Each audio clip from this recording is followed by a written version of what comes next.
Hello and welcome to KJTV News.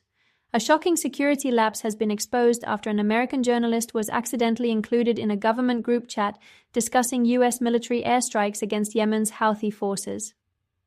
The incident, involving senior officials from the Trump administration, raised concerns about national security and the handling of classified information. Jeffrey Goldberg, editor-in-chief of The Atlantic, revealed in an article that he was mistakenly added to a Signal chat named IOPC small group, which included top figures such as Vice President J.D. Vance, Defense Secretary Pete Hegseth, National Security Advisor Mike Waltz, and Director of National Intelligence Tulsi Gabbard. Goldberg claims he became aware of the impending attack 2 hours before the first airstrikes were launched. On March 15th, the U.S. military carried out airstrikes against Yemen's Iran-backed Houthi rebels. The attacks, which resulted in at least 53 casualties, were reportedly in response to Houthi threats against ships linked to Israel in the Red Sea. President Trump had issued a strong warning, stating, "Your time is up and your attacks must stop, starting today.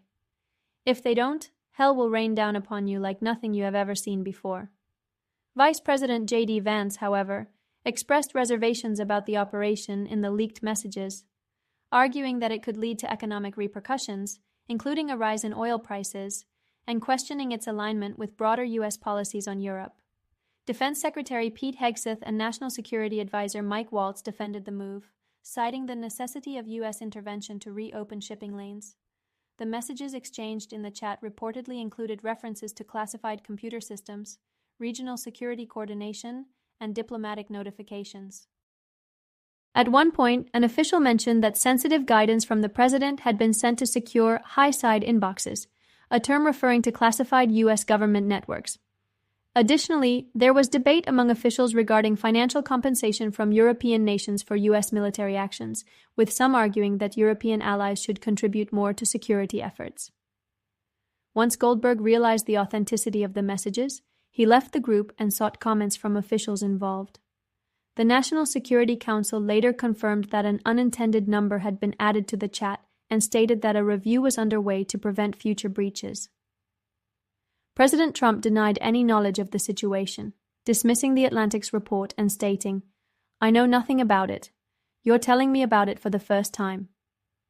This incident comes amid heightened tensions in the Middle East and renewed scrutiny over the handling of sensitive information at the highest levels of government. Security analysts warn that accidental leaks of military plans could pose serious risks to both U.S. personnel and strategic operations. For more updates, stay with KJTV News. In other news, a tragic incident in Birmingham has left a family heartbroken after a man was killed in a collision with a police car on the evening of 19th of March. Roger Bagnall, 40, was crossing Yardley Road in Acox Green at approximately 7 p.m. when he was struck by a police vehicle. The car was responding to emergency reports of a man seen carrying knives in the nearby area. Unfortunately, Mr. Bagnall, a father of 2, was pronounced dead at the scene. His family has shared their grief, remembering him as a beloved partner, dad, brother, and son, who was known for his kindness and sense of humor. They described him as having the biggest heart, always making others smile. In their statement, the family said, "We are devastated by Roger's death. He was so loved by us, and we will miss him dearly. But we take comfort in knowing that his spirit will live on through his children. We've been overwhelmed by the kindness and support we've received from everyone, and we're proud that Roger touched so many lives."